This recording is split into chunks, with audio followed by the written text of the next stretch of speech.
इससे पहले मॉड्यूल के अंदर भी हमने बायोलॉजिकल स्पीशीज कॉन्सेप्ट के बारे में देखा। इसी को हम कंटिन्यू करते हैं।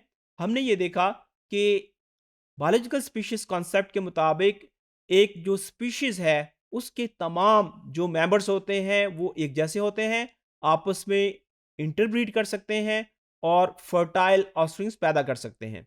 इसके साथ हमने ये भी देखा कि एक स्पीशीज के जो मेंबर्स होते हैं वो इकोलॉजिकल यूनिट बनाते हैं, वो रिप्रोडक्टिव यूनिट बनाते हैं। इसी तरीके से एक स्पीशीज के जो मेंबर्स हैं वो जेनेटिक यूनिट बनाते हैं। बायोलॉजिकल स्पीशीज कॉन्सेप्ट जो है मायर ने प्रपोज किया, और मायर को हम 20th सेंचुरी का डार्विन कहते हैं।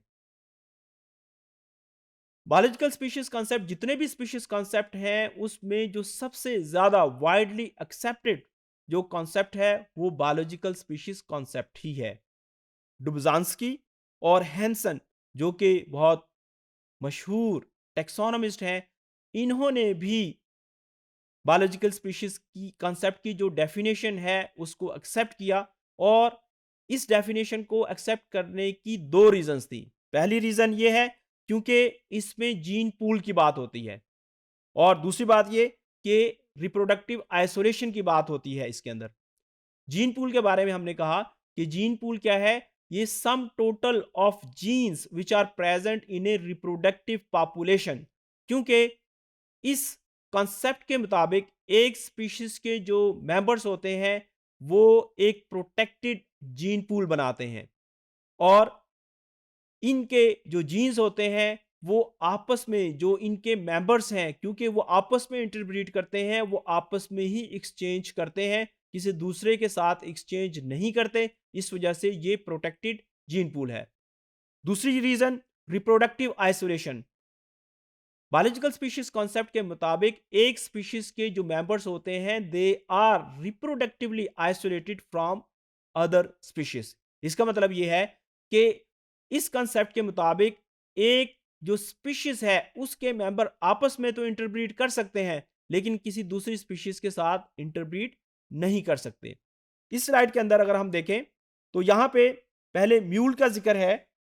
म्यूल बेसिकली फीमेल हॉर्स और मेल डोंकी के क्रॉस से बनता है। इसी तरीके से हाइनी, ये फीमेल डोंकी और मेल हॉर्स के क्रॉस से बनता है। अगर नेचुरल हैबिटेट के अंदर, नेचुरल कंडीशंस के अंदर ये क्रॉस करवाए जाएं तो इससे जो ऑफस्प्रिंग्स प्रोड्यूस होते हैं वो स्टीराइल होते हैं, वो नेक्स्ट जनरेशन पैदा नहीं कर सकते। जबकि बायोलॉजिकल स्पीशीज कॉन्सेप्ट के लिए जरूरी है, उसके लिए ये शर्त है कि एक जो स्पीशीज के मेंबर हैं वो आपस में इंटरब्रीड भी करें और फर्टाइल ऑफस्प्रिंग्स पैदा करें।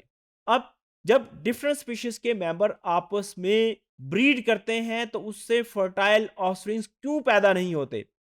यहां पे अगर आप देखें, हॉर्स, इसके अंदर टोटल नंबर ऑफ क्रोमोसोम 64 हैं, जबकि डोंकी के अंदर क्रोमोसोम की तादाद 62 है।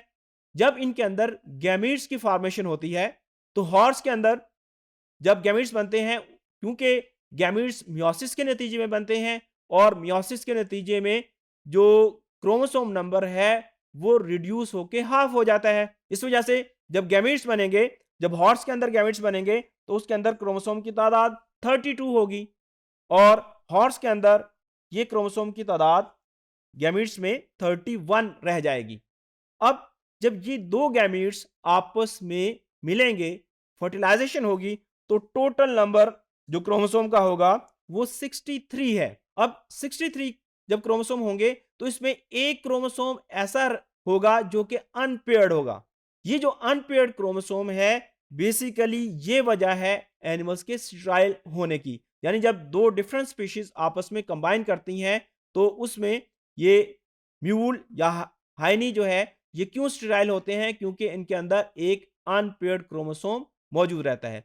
तो यहां पे दो स्पीशीज के मेंबर ने आपस में इंटरब्रीड किया, ऑफस्प्रिंग भी प्रोड्यूस हुए, लेकिन वो फर्टाइल नहीं है। इस वजह से म्यूल और हाइनी, इसको इस कंसेप्ट के मुताबिक हम स्पीशीज का दर्जा नहीं दे सकते।